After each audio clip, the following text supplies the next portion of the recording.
Hi, welcome to the 2.0 conference here in Las Vegas. My name is Danny, and we are have a wonderful next guest for our CEO for the 14th Floor Solutions, John. If you can introduce yourself and tell us about your organization. Sure. My name is John Pohl, and I'm the founder and CEO of 14th Floor Solutions. It's a strategic marketing agency. I came up with the name years ago. It's a metaphor for a smart solution to a tough problem. Based on when they first started building skyscrapers, Yes. people had a problem when they got to the point that they could make them 12, 13 or more stories. Oh. Nobody wanted to be on the 13th floor. So they'd either valid. leave it. Well, exactly. It's valid. And so they'd either leave the floor vacant or they'd have to cut the rents in half to entice people to stay there. Okay. And one day somebody got a brilliant idea. They said, wait a minute, what if we just called the 13th floor the 14th floor? And problem solved, didn't cost them any money. And I always thought that was such a clever solution to a difficult problem. So I'm going to try to come up with clever solutions to my clients' difficult problems. Great summary. I love it. And so you specialize in like advertising, or is it like activation Well, marketing? it's basically or all forms of marketing communications. But Okay. the starting point of everything I do, though, is the strategy. It's making sure that you've got a message that you're telling that shows an audience why your product, your service is not only different from what anybody else offers, but strongly superior to what everybody else offers. And starts with the strategy. What's your take on like AI right now? I'm so curious. Well, 'Cause AI, you're like SEO is like a big thing It with is. advertising and marketing. it is, and AI is big and getting bigger, Yeah. dramatically bigger. I think AI is terrific.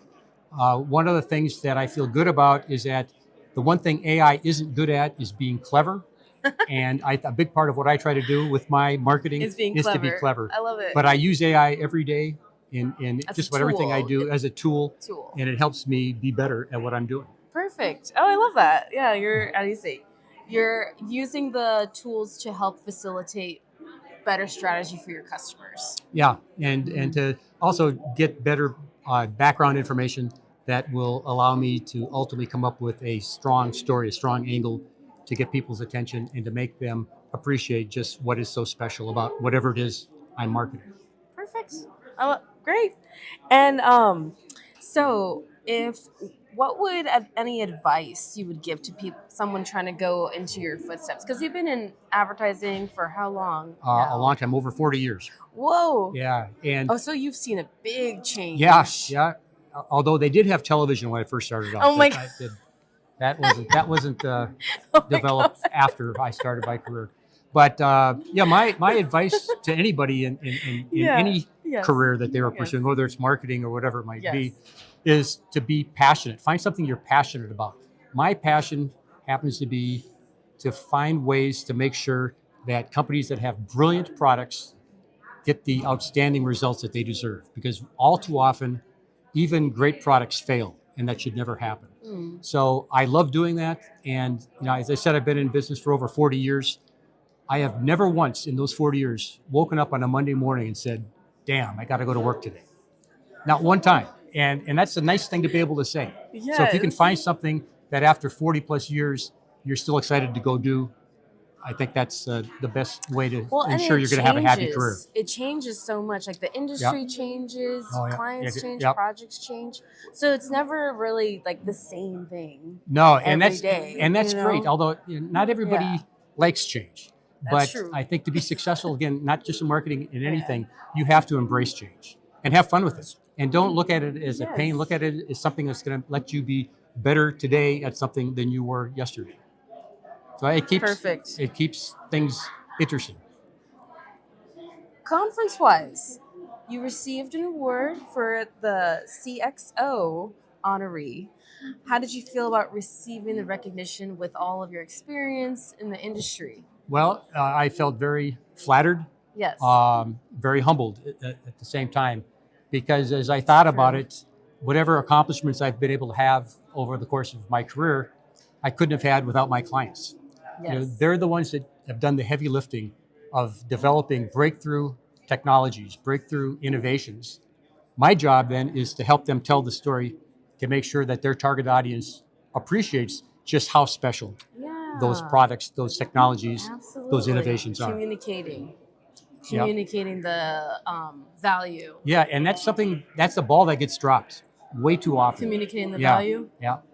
People don't, they think that if they've developed the product, it should sell itself, and it doesn't. So I see a question on here.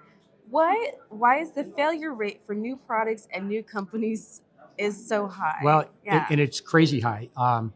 The failure rate for new products is over 80%. Whoa. And for, in some cases, like- some studies have that's the shown majority. that, some have said that 95%. Some studies have shown that 95% of all new products Do you think fail. it's because people just don't know about the Well, product? or? it's two things. Oh. I think the first thing is that many of the new products and the new businesses really aren't that special. They aren't really that different from what's already out there. Well, but it's true. And it's an important lesson for any entrepreneur to embrace, that you have to make sure that you're doing something significantly different and significantly better than is being done right now. Because otherwise, why would anybody change? No. So that's the single biggest reason. But what I really focus on is the second reason, which is when you've got companies that do have a truly special product, they really do have a great innovation, but they fail too very many times. And it's because they haven't done the good job with the messaging. There's been a study done by LinkedIn Business Institute showing that 82% of all advertising campaigns don't have what's called a customer promise. They don't have effective messaging that simply says, here's why this product is so special. And they also don't say, we're the only ones who can do it. And here's why you should believe we can do it. Here's proof, because you've never maybe heard of me as a new company. If you're a new company, you've got to let people believe, give them reason to believe that you can deliver on your promise. It's not, you can't just talk big, you've got to be able to back it up. And most marketing, most messaging, not just for small companies, but for big companies, they miss the mark. They don't do that. And that, as a result, you've got what I call unnecessary fails. So my message is to unnecessary fails. Avoid unnecessary fails. Send the right message, get the right result. And most companies, big or small, aren't sending the right message. Wonderful. We got why do you feel companies don't place more emphasis on their messaging? I feel like that's a good transition. Yeah, it is. And it's a really good point. And here's why I think it often is the case. Founders of companies are usually the ones that develop the product. Yeah. And they're brilliant. And but they don't know their clientele. Well, I think the issue is more this, that they are so enamored of and in love with their baby, this product that they've worked on maybe for years, maybe decades. They know how special it is. And they tend to assume that it's obvious to everybody just how special it is. But it's not. Again, they tend to think it's going to sell itself, and it doesn't. And here's the thing that you have to remember. At any point in time in the business-to-business space, which covers most of healthcare and most of other industries, only 5% of companies are actively looking to find a new vendor. So if you want to get somebody to start buying your product, your new product, instead of whatever they're using right now, it's a tough climb. You've got to make sure that you, first of all, have a great story to tell that makes it clear why you're so much better than what they're using now. But secondly, you also have to make sure you get their attention, because they're busy. They're not looking for a new vendor. So you've got to say, hey, look at me. We've got something really impressive that you're not going to want to miss. And again, most businesses are not built to do that. They're built to come up with great products, but they aren't built to take it forward and make sure that their target audience appreciates just how great those products are. Because it's not just price, it's also the productivity of that product. Exactly. How is that going to be affecting them? And good point, though, about price, because too many companies make the mistake of pricing the products too low. And you can get someone to buy your product by lowering your price, but guess what? Someone else is going to come along tomorrow with an even lower price. So any business you get because of a low price, you're going to lose. So don't market your product on the basis of price. Market your products on the basis of the quality that you're going to deliver. And if you, the key thing, you said the word a little while ago, is value. No, value. Value, And value is an equation. It's quality divided by price. So you don't have to be cheap to offer great value, as long as you've got great quality. So focus on telling the quality, the value will be there. And people remember your value when you can give them something that some other company doesn't have. Absolutely. And again, most products out there are Me Too products. They're just like everybody else. And the only way you can differentiate yourself Is that like a slogan it's a term, me too, me hyphen TOO, me too. Like, hey, me too, I've got the same product. Okay. And if you've got a me too product, the only way you're going to get the sale is to have the lowest price. So you don't want me too. Me too leads you to mediocrity. You want to have a differentiated. No. You want a Me too leads differentiated. to mediocrity. No. You want a differentiated product that can do what nothing else can do. And if you've Yes. got that, you don't have to be low priced. It's going to be a value at whatever price you charge. John, you need to have your TED Talk. You need to have your TED Talk soon. Well, from your lips to God's ears. Oh my God.